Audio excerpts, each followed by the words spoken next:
Thank you very much. Thank you. All right, so real quick. I started designing when I was 16. I ran an agency, a pretty successful one for the better part of 2 decades. I've been a consultant. I'm an executive coach, and I was the global brand and design guy for a $42 billion company. You want to know what the biggest problem as a design leader that I had throughout all of those that was consistent? Just getting people to do things. You're laughing, right? Our biggest problem as design leaders is just getting people to do the shit you want them to do. So, welcome to Influence and Persuasion for Design Leaders. I'm your host, your cruise director, your Sherpa, Andrew LaMonica, and welcome. So, I'm going to break this into 2 different parts. The first part is creating conditions for successful influence. We're going to talk a little bit about leadership. I'm going to talk to you about what is your most valuable influencing asset, and I'm going to talk to you about some common traps. Second part of this, I'm going to talk about tools and tactics. So creating conditions, tools, and tactics. I'm going to tell you just some best practices about influencing. Definitely things to do, things not to do, and a framework to kind of put this all together. Okay? That okay? Sound good? Feel good? Everything cool? Great, awesome. So, let me go back a little bit. Some guardrails. It's really important for me to provide value to you. Well, you're carving out time from your schedules, you're paying to be here, I want to give you some really good insights. I tend to be very practical and tactical in what I talk about. For those of you familiar with my chats, everything is very actionable, so you'll be able to kind of do stuff as soon as you leave here. Third thing, it's also really important for me to be inclusive. I know that you spend the day with your peers, and you're in a session, you're talking to a lot of people, some industry leaders, and I'm a pretty significant introvert, so it's really hard for me to raise my hand and ask a question in front of a crowd. It actually terrifies me. So, what I do, good to know some fellow introverts are in the room. Awesome, great. Cheers, man, salute. I'll take a bourbon whenever you're ready. So the being inclusive is really important. So one of the ways I address that is you're going to actually have the opportunity to interact with me through your phones, which is things everybody's comfortable with. So, also, I want to provide a lot of knowledge to you and actionable things with the time I got. So I tend to speak quickly, and there is a ton of content. So here's how I turn that bug into a feature. At the way end of this, I'm going to ask you to contribute some insights. And when you do, you are going to get an entire transcript of what I'm saying. It's about 14 pages of content, plus whatever else comes. So you're going to have a whole lot of information for you to use when you want to use it. Cool. Is that clear? Sound good? Feel good? Great. You can if you want. If you're like the sketchnote person, I'm going to talk about visual learning in a second. If you're that type of dude, awesome. People retain information in different ways, and they learn things. One of the things I do is I sit in the front because I have really bad ADD, but it allows me to retain a lot of information. If that works for you, cool. But just so you know, you will have information later. All right? Fantastic. All right, everybody, check out your phones. Go to this address, ANDELamonica.com/bureau. Okay. Now, there's a couple questions. Oh, whoa. All right. Okay, fantastic. What I'd like you to do is just answer the first question. There's a couple questions through this thing. You high performers in the group, don't go ahead, just do it one at a time. So first question I'd like you to answer. Now, what are the skill sets, what are the characteristics of a successful leader? Now, for me, it's things like trust, reputation. I gotta respect the person I'm doing. Grit, that's a good one. We'll put that in, awesome. Vision, also really important, very cool. I'll give you guys another 10 seconds to throw some stuff in there. Listening, empathy. Empathy always comes up a lot when I do this, nice. Transparency, honesty, all really good things. This feels like a leader that we would want to work for, right? Yeah? Yes? No? Crickets? Bueller? Okay, cool, fantastic, all right. Candor, that was a good one, credible. Okay, these are all really good things, awesome. Okay, so the skill sets for successful leadership falls into 4 buckets. People, processes, relationships, and driving business. Okay, so managing people, team building. Can you put the right people together to take care of the job? Developing talent. Not just like within the design team, but like also different parts of the org, that's coaching, that's mentoring. Managing diversity. I think we all understand that diversity and inclusion is a really good thing, like delivers better results. Crisis leadership. How are you when there are problems and you got to deal with it? Conflict management. How are you at resolving those problems? Processes. Project management. Are you on time and under budget? Problem solving. This is real versus like the cosmetic BS ones. This is also individual problems and problems at like a global scale. Customer focused. Are you anticipating their needs? Are you addressing problems? Are you thinking foresight? You have foresight about what they're going to need and want. That's customer focused. The UX people in the audience usually index pretty high on this one. Then relationships. Your interpersonal skills. It's basically like, do people like you? Do they like spending time with you? Relationship building, which is something really important and a couple of the other speakers talked about already. Persuasion, which we're going to spend a lot of time talking about today. Negotiation. Consensus building. If you're in a digital company, very important. That's how a lot of businesses are driven, by building consensus and a unified vision. Communication. Are you clear? Are you focused? Are you empowering? Are you inspiring? Now, driving business, innovation. Are you recognizing problems and putting steps together to fix them in a good way? Visionary leadership. That's long-term point of view about the business and building that shared vision with your peers. Business acumen, like the regular business fundamentals, but it's also like, can you manage a P&L? Can you do financial modeling? I personally suck at that, but that's a thing. Always learning. That's a thing really important with leaders. Like, are you resting on your laurels, or are you always trying to be better? And then strategic thinking, which is a big thing.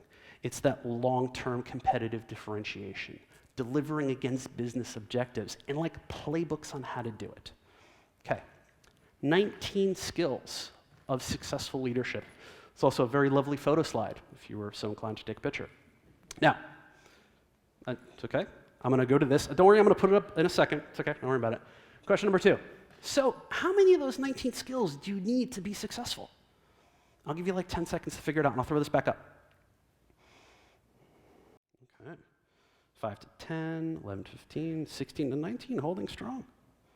Interesting. You 16 to 19 people, you tend to self-identify as high performers, which is cool. Welcome to the club. We're having jackets made. All right, that's fantastic. All right, so it seems like the high level on this, 70% of you is like in the 5 to 10 range. Truth is, if you are really good at just 3 of these, just 3, your success as a leader improves 50%. The problem is that most designers try to be all things to all people, and you can't do that.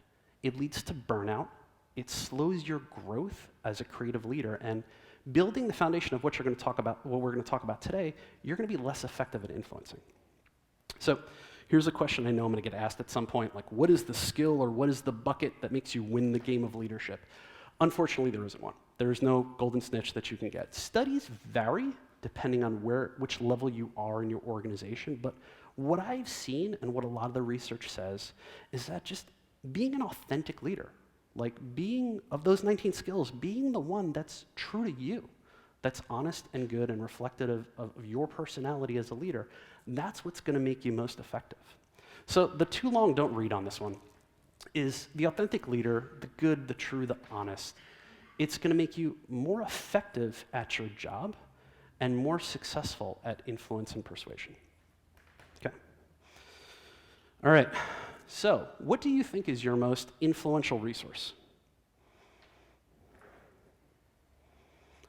It could be like a personal thing, like maybe you are charming. Maybe you have perceived power. Could be a functional thing of your title. Maybe you have a really large team, or you're working on a coveted project. Team, your father. I'd like to follow up with you. That's a really interesting answer. People, team, others. Woo, I'm not sure what woo is, but if you want to clarify that, I'd love to know. Community, your team, laid back, team personality. Interesting. Okay. So the truth is, your most valuable resource is time. When I joined GE, I was on the CMO's team. It was a highly visible team, it was a high-performing team, and it was a very high-pressure team. Time was the one resource that you can't create more of. You can't throw money at that problem to fix it, and you can't borrow it from another department. And some of the most effective leaders that I work with, they take care of their schedule very well because they need to put their time and energies on the right tasks, with the right people, and addressing the right problems. So as chief designer at GE would be very fond of saying, your best ability is availability. The time you spend on things directly correlates with how influential you can be. Cool? Okay. So one of the tools I want to share with you, this is called the Important Urgent Matrix. This is a super simple tool. It is deceptively effective. Business schools sometimes teach this as the Eisenhower matrix. A couple nodding heads, same thing.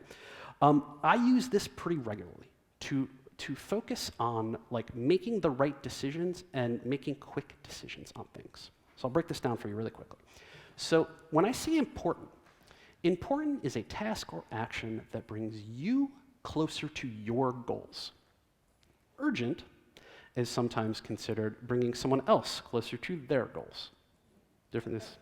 Yes, that's the difference between important and urgent. So that first box, that is important and urgent. Those are the 2 to 3 things that you absolutely positively must get done. That is like a business critical deadline you're dealing with. You know, it could also be like a child that's homesick. You gotta take care of that.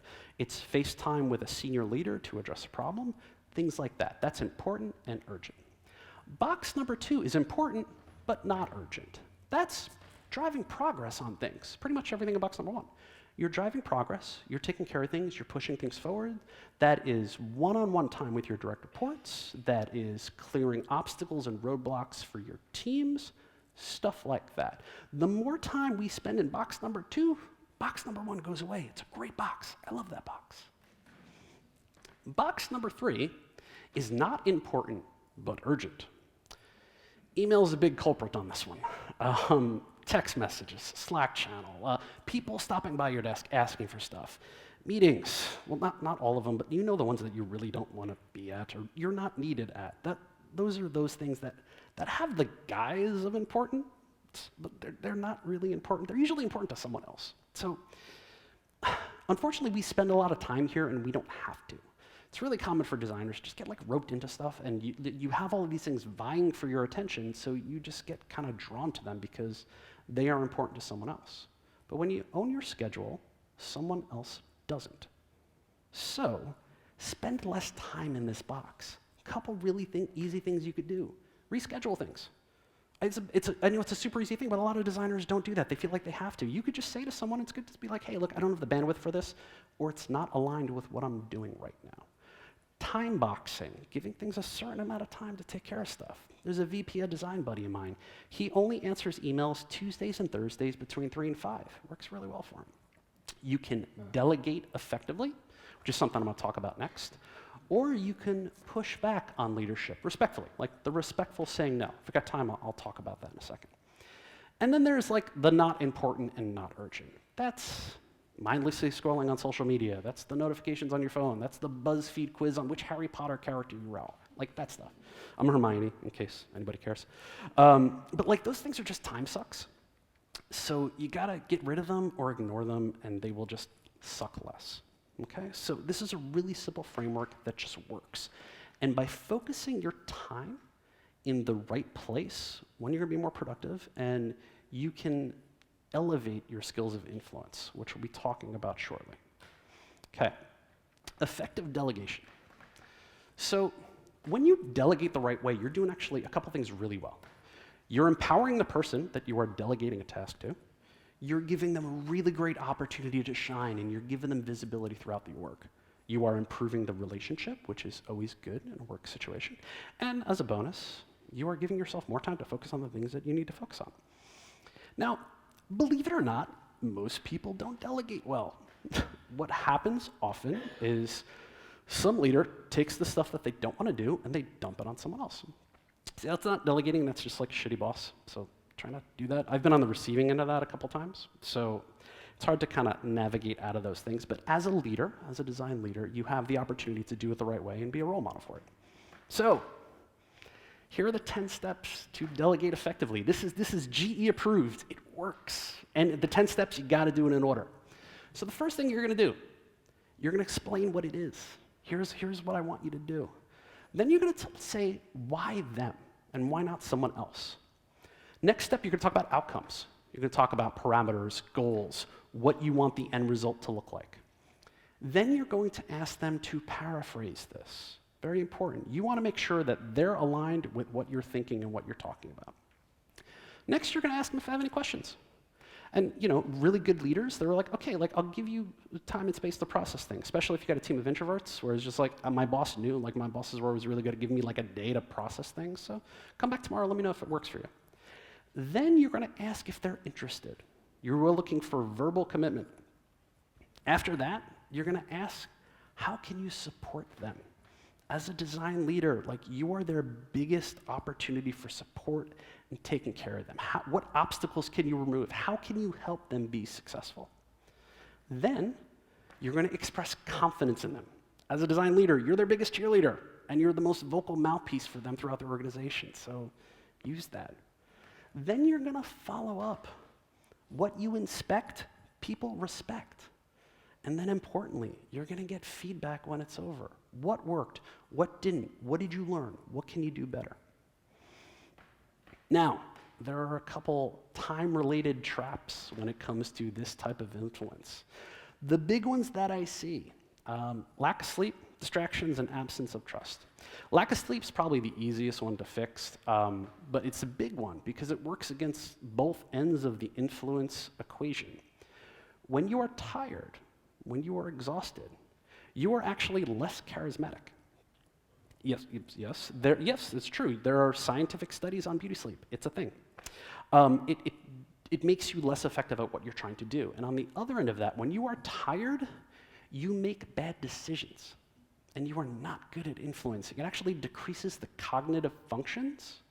And there's a reason why infomercials are in the middle of the night. It's nothing to do with broadcast fees or anything like that. It's part of the framework. They want you to make bad decisions and buy their product. Distractions. It's another big thing. I'm going to yada the neuroscience, if everybody's cool with that. So your brain is really good at doing one thing effectively at a time. It's like a CPU. So when you try to do multiple things at once, there are 50% more errors, and it takes you 50% longer to do each one of those tasks. So just stop the multitasking. I know people brag about it, just don't do that. You're less effective as a design leader. You're laughing. Yes, I agree with you. It is true, yes. The big one, though, is absence of trust. Trust is one of the key ingredients to strong work cultures, high-performing teams, and there's a reason why the companies like the Apples and the Amazons and the Googles, they invest a lot into building trust with their teams. And as a design leader, there are a couple really easy things that you can do to build trust. One of them is just relationship building. Just get to know people, invest time with them. Know what their needs are and how you can help them. Ask for help. As a design leader, you are not expected to know everything, but ask for help when you need to. Admit mistakes, or when you don't know something. Raise your hand on a project, take ownership of something, and that's really effective outside of the design team.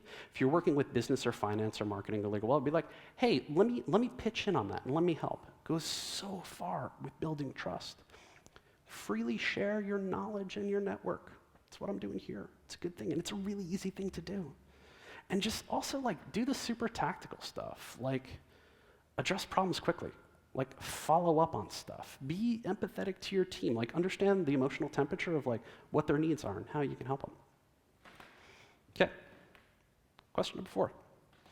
What level are you trying to influence? And also, it's a little tag in there to kind of what level are you, so I can understand dynamics real quick. That's about what I expect. A lot of you are influencing up or influencing across.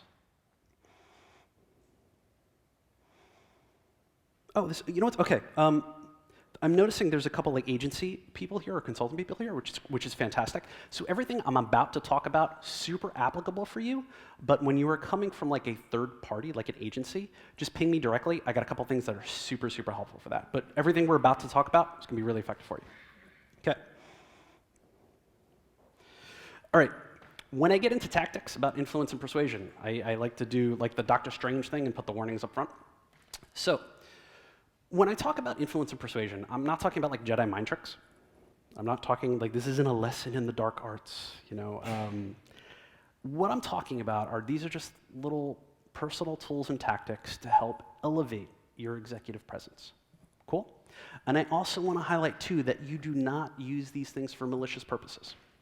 Actually backfires pretty badly against you. Going back to the authentic leadership aspect, you are more effective when you are coming from a good and honest and true place. So, whenever you start the process of influence and persuasion, you always lead with the other, with the person you are working with. There's a guy named Dr. Stephen Cohen who codified this pretty well. He called it the with it, the what's in it for them. You want your ask, or the thing that you are trying to influence, to somehow, some way, be aligned with something that's specifically important to them. Their deliverables, their goals, their aspirations, or even a higher calling. It'd be more effective. So this goes back to like why time is important, because some of the best leaders that I've worked with, not just design leaders, but like leaders period, like titans of industry, they spend the bulk of their schedule getting to know people, their teams, the work issues, the missions, the things that drive business. So all of those aspects, they're spending time into. And you gotta understand that as a design leader, and not just within your silo or your org, but throughout the company. So it's really critical for you to identify the with it, the what's in it for them. Now, rarely, if ever, do I get what I want the first time. Like, influence is not like a one-time only event. It's a process. And as a very high framework, you want to test your position on things. So you go to somebody like, hey, what do you think of X? Or, hey, this is what we're going to try and do. You want to listen to their feedback. And listening means like you really need to take it in. You're going to test their position with like the input that they provided. You're going to develop it. You're going to do more testing. You're going to take that idea and develop it further with the people that idea affects. Inside the company, outside the company, customer focus, super important. The users of your product, the business leaders that are involved in it. You're going to get as much research and get more buy-in as you possibly can. You're going to incorporate those compromises and just make it the best possible. Now, if this sounds like a slow and long process, it is because it is. There's a reason why diplomatic peace talks take years. So work this process. Now, doing this the time that I have, I've had the unfortunate pleasure of seeing a lot of leaders crash and burn with the persuasion thing. Here are the three big ones for you to avoid. Fear is a horrible way to influence. Any leader who's using like intimidation tactics or just kind of being an ass to get what they want done, they're just not effective leaders. Not because it's a shitty thing to do, which it is, but it's ineffective. Fear only works once. After that, it becomes detrimental to you and what you are trying to do. Anyone who ever had to tell kids, like, I'm going to turn this car back around, like, knows it doesn't work. You know, fear is a horrible motivator. Another big one is the hard sell. I see this a lot with, like, business people, like, right out of school, where they have this strong opening position of what they're trying to influence, and with persistence and brute force, they try to, like, bulldoze their idea through, which it's not effective. The behavioral psychology actually works against that pretty hard, because when you lead with like a big opening position, what you're doing is you're actually giving the other person something to latch onto and argue against. So not incredibly effective. And the one I see a lot with like new design managers or new managers period is this idea of like compromise is like giving up, or it's a sign of weakness, which couldn't be further from the truth. And anyone who's practiced design thinking, which a lot of us here have, knows that like when you compromise or when you build shared solutions, the work is just better. So, you know, keep on doing that. And as a design leader, you want to be known as someone throughout the organization, or just in general, who listens to people, who incorporates thinking from others, and is flexible in what they're trying to do. Now, as companies are becoming more matrix and cross-functional collaboration is the norm, Vivian actually from Google did a really great job talking about this earlier, This kind of like command and control thing, it's not as effective, like where it's not really like the boss giving the edict down to all the people and they got to do it. It's just not as effective as it could be, especially if you're in like a finance or a digital company. Like that's just how a lot of things are working. There is this kind of us versus them mentality that's unfortunate. Like I talk to a lot of design and product teams and they look at marketing or engineering or the business parts as like obstacles in the way of good design. And it's just not great. And as a design leader, if you can influence the outcome you want without dropping the "because I said so" bomb, you're just more effective as a leader. So, whether you're presenting to your direct boss or like a board of directors, like whatever it is you're doing, nothing should come as a surprise to them. Pre-wiring is where you individually take the key stakeholders through the materials in private. Like rarely when I'm presenting to a CEO is it something like they've never seen before. Don't do that. So there's a couple reasons why pre-wiring is effective. There's like a basic tenet in influence and persuasion that people will support things that they're a part of. So you want to build upon that. Another thing is the stakeholder is going to add value.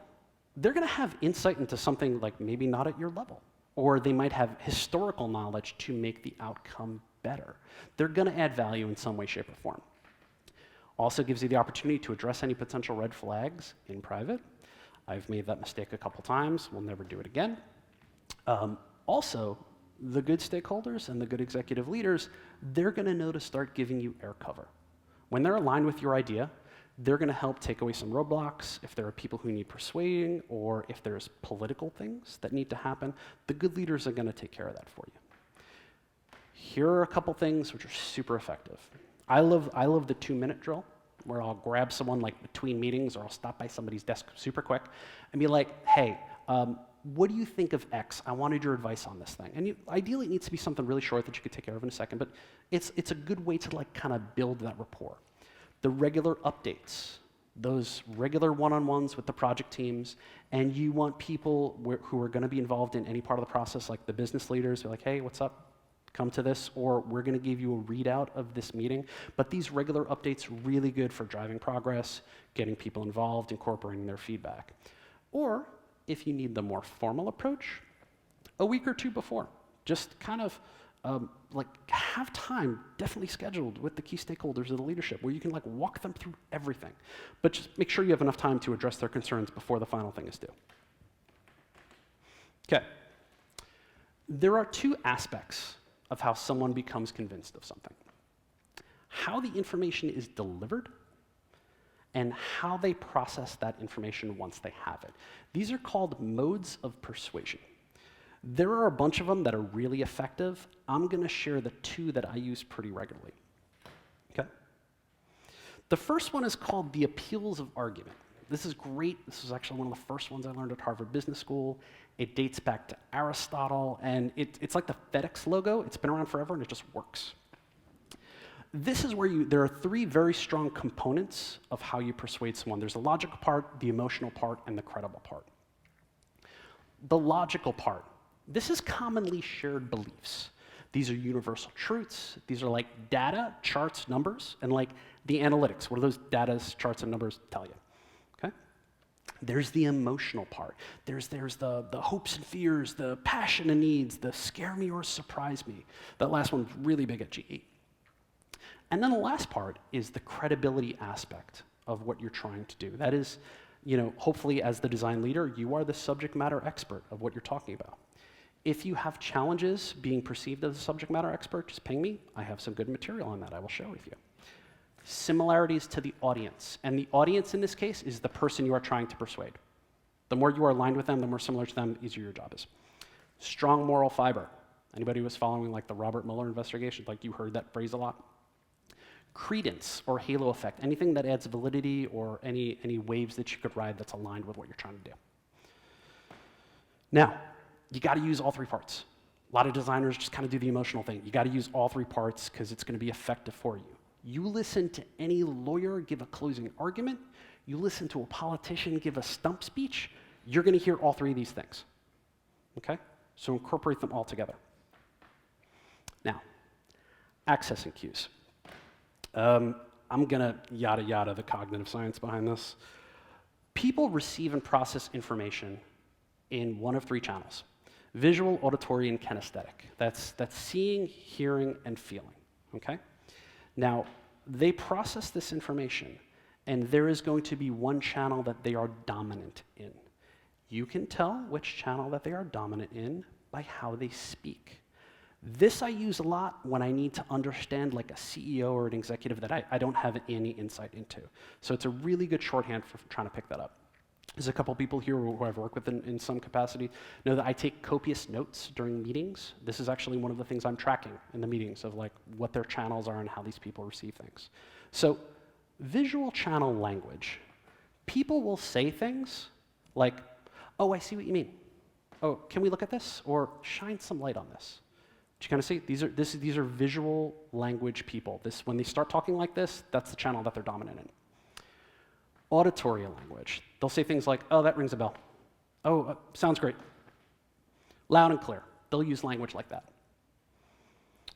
And then the kinesthetic channel, like they'll say things like, oh, can we unpack this? Or hold on a minute, or I don't feel it yet. They'll use language like that. It's really interesting. You may be at a break after this or at the bar, and you'll start noticing this from the people you'll be talking to. It's fascinating to watch. Now, these accessing cues are super, super helpful. If you are speaking in a channel and the person is receiving in a different channel, there's going to be a pretty significant disconnect. You ever like talk with someone, like you're in a meeting like that, and you're like both having a conversation, but like you're not understanding each other? It's like you could be from two different planets. Yeah, okay, this is why. This is the behavioral science behind it. Now, here's the thing I want to highlight for you. Most creatives, not all, but most of them are visual channel dominant. Most business leaders are not. So you need to be aware of that when you are trying to do the influence and persuasion process. One of the things that I've had success with when I don't know things, or I don't know the channels of people, or I'm speaking to a wide audience, is I'll just speak in all channels. Clear? Sound good? Feel okay? Okay. I like including this part in the talk. So if there's like an influencing tip that you want to include in this, I will absolutely include this in the notes and send it out to everybody. 100% optional. You don't have to do it, but if there's like an influencing tip that has been super effective for you, it's great. Every time I do this, I get like, between 50 and 100 ideas, some of which I've never even heard of before. I think they're great, and I want the knowledge to be shared. So this is a great thing for you. Okay. For the sake of time, I'm going to keep on rolling. All right. So when I was doing executive training, there were some really fantastic insights about the decision-making styles of executive leaders. Human beings are consistent with their behavior. If you understand how an executive leader makes decisions, it's a lot more easy to influence them. There's 5 big ones. Now, this isn't like definitive by any stretch of the imagination, but from my experience, it's pretty close. I'm going to focus on the 2 that I have worked with the most as a designer. It's the leader-follower and the charismatic. So leader-follower, this is going to be about 36% of the leaders that you're going to work with. These are people that they compare things to past experiences, they are looking for proven methods, and they're looking for trusted sources. Okay? Here are some of the things to include in your persuasion. Whether it's a deck or it's a conversation or however you are conveying information to them, these are the things to include. Trusted peer groups. Their past personal decisions. Minimal risk, you want to try to levy that as much as you can. Case studies, your best friend, especially like references or testimonials. These are all really good things to have in your deck. And also, I want to stress this too, like the less pages, don't give them a 50-page deck. Most executive leaders won't look past the 2nd page. I know most of you may know that, but just want to highlight that information. The emotional connection, that what you're trying to do, is you want to make them just feel confidence in the idea. That's the emotional connection that you're trying to make with that as you're persuading them, okay? So it's one really good framework, okay? The charismatic one. With the research, this is about 25%, but I'm going to flag that number. We're all designers here. Most of us usually ladder into marketing, product, or tech. Is that about right? Okay. So with that being said, this number's a lot higher. It's between 30 and 40, okay? These types of leaders, these charismatic leaders, they get excited about new ideas, they want balanced information, they tend to have dominant personalities. If you're picturing people, that's okay. Things to include in your persuasion. You want the critical information up front. Your first pager, that's what it's going to be. You want simple and straightforward arguments. You want to draw a very thin line from idea to execution. You want to tie it to ROI, and you want to talk about competitive differentiation. That's what you're going to include in your persuasion. And like emotionally, you want to be honest with them. These are people who like the level set and the trusted approach. You want to talk about the downside. I've also had a lot of success when I've socialized it with their peers. Like, I'm presenting something to a CEO. Like, hey, you might have had a question about the finance. I talked to the finance people, we're okay. I talked to production and dev. They have enough human power to deal with, just socializing in that way, super, super effective. Okay. All right, so we've talked about setting up strategies for success. We've talked about some tactics and frameworks on how to put this all together. So you have a lot of tools in your toolbox from this too, okay? Now, last part before I get to the end. I'm gonna give you a minute or so, contribute some insights, you'll get the notes. So I'll give you like a minute or two to take care of that, and then we'll get to the last part.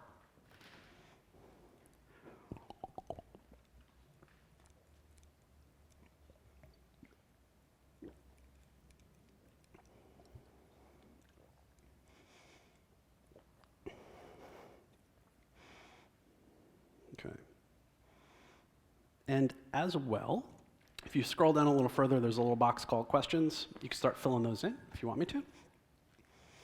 And I'm super easy to get a hold of. Like, my contact information's here. I'm very accessible. So if you have questions like after the fact, or you want to ping me about stuff, which is super common, just reach out. Also, with all of those questions, I answer every single one. So don't be bashful.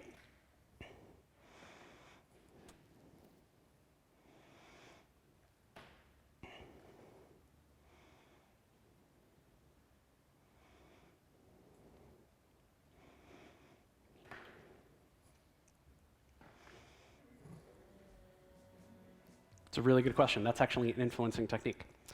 Anyone who does data and analytics user research? Yes? No? Maybe? Okay. So NPS people, when you're doing Net Promoter Score, if you're doing a 1 through 10 scale, when you eliminate 7, you get a more accurate result. So it's a way to influence a positive outcome. Yeah, no worries. That's okay, man. It's okay. It's all good. All right. So you can still fill this out. And also, I don't package this up. I probably won't do it until Monday. So you do have time to kind of fill this in. But the sooner you get it out, the sooner I can take care of it for you. The thing that I would like to leave you with is,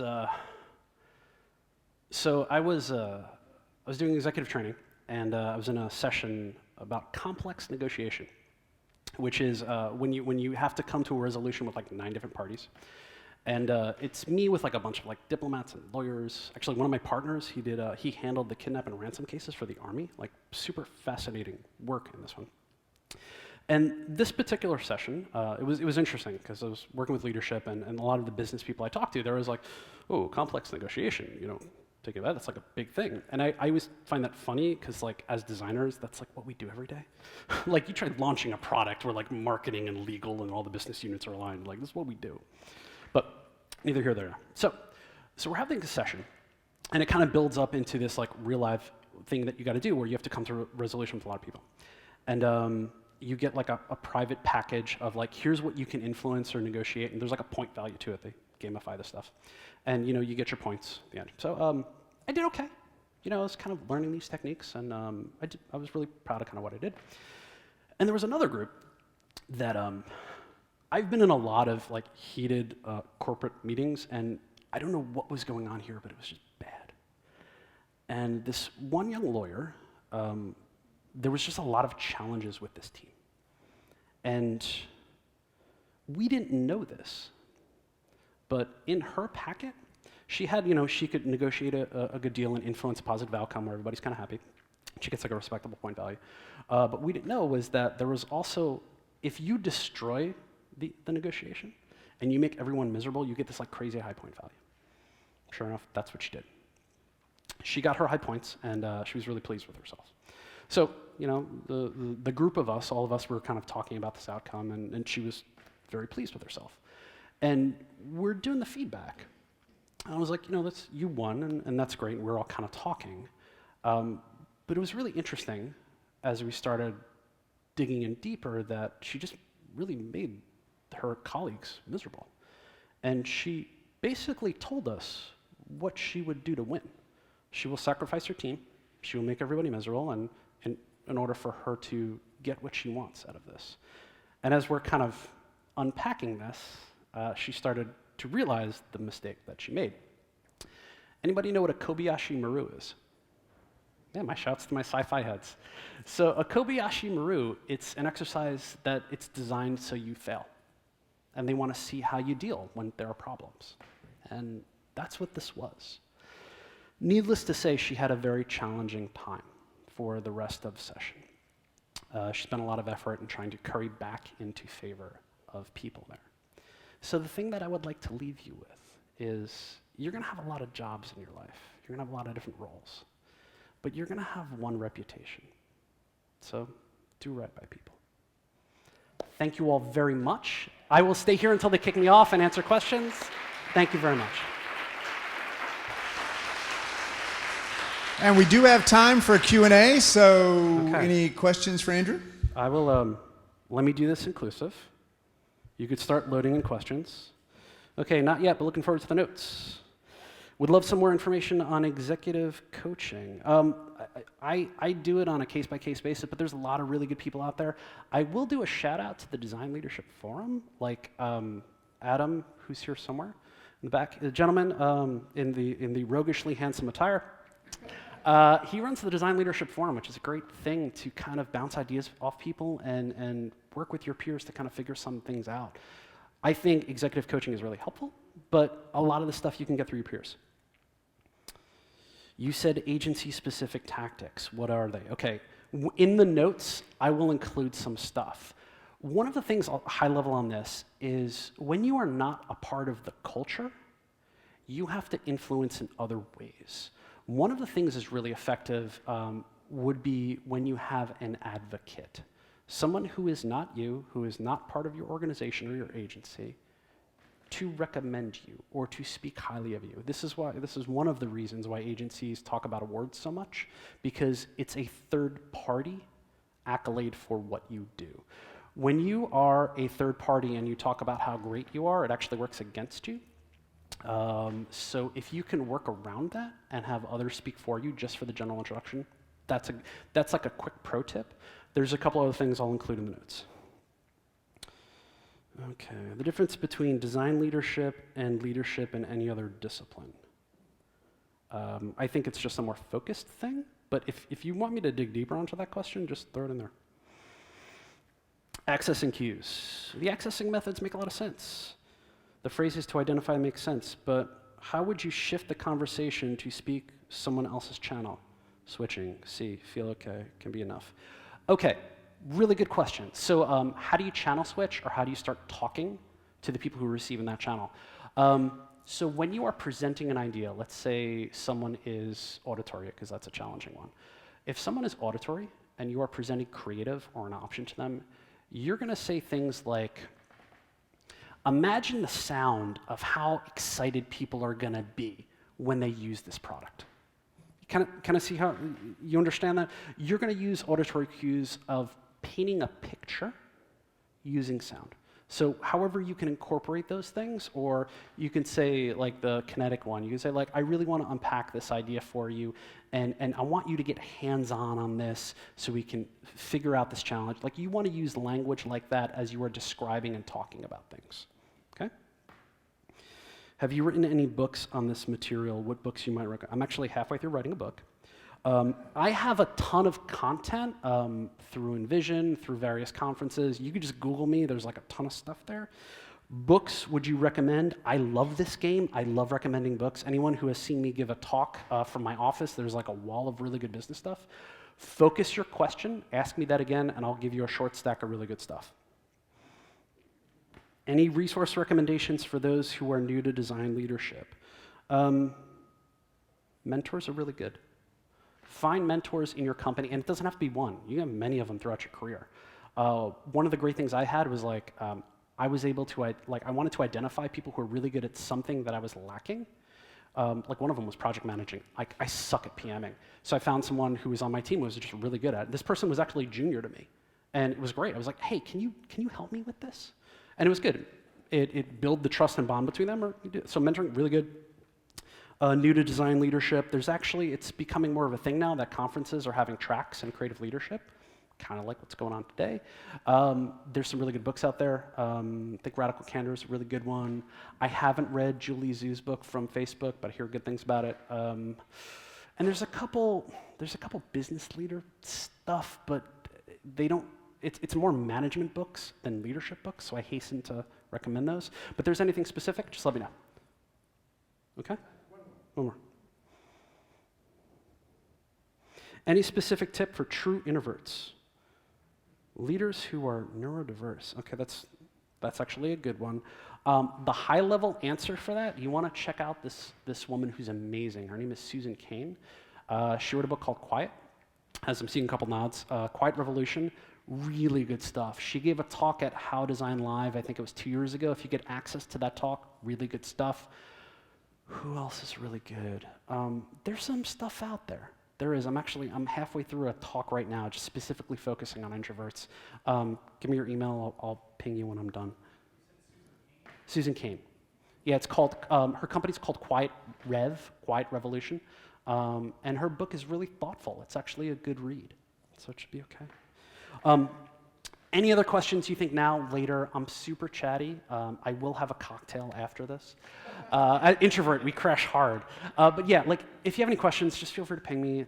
You guys have been a great audience, so thank you very much. I want to take y'all home.